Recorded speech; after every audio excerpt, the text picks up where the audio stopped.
Good morning. Praise the Lord. Today, June 5th, we'll talk about the last stage of King Asa.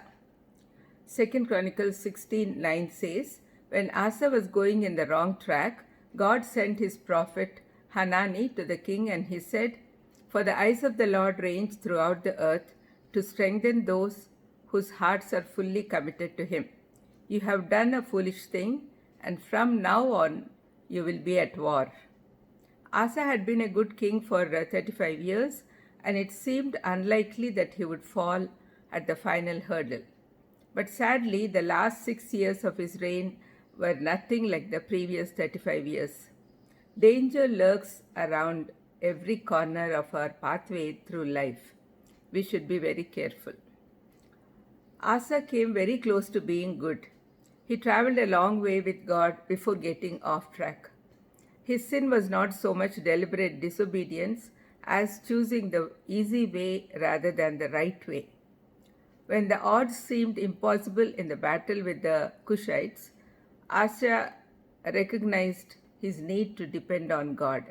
Following that victory, God's promise of peace based on obedience spurred the king and people to many years of right living. But Asa was to face a tougher test. Years of animosity between Asa and Israel king Baasha took an ugly turn.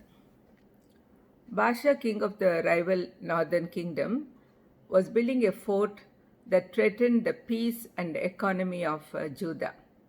Asa thought that he saw a way out by bribing King Ben-Hadad of Aram to break his alliance with King Baasha. The plan worked brilliantly, but it wasn't God's way. When Asa was confronted by God's prophet Hanani, he flew into a rage, jailed Hanani, and took out his anger on his people. Asa rejected correction and refused to admit his error to God. His greatest failure was missing what God could have done with his life if he had been willing to be humble like before. His pride ruined his health as well as the health of his reign. He stubbornly held on to his failure until his death.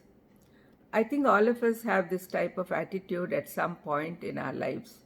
We have to identify failures in our life, which we continue to rationalize rather than admit them to God and accept His forgiveness. The ends do not justify the means. Such a belief leads to sin and failure. The stubborn refusal to admit a failure due to sin becomes a big problem because it makes you spend time rationalizing rather than learning from your mistakes and moving on. From Asa's life, we must learn that God not only reinforces good but also confronts evil. Efforts to follow God's plans and rules always yields positive results. Let's pray.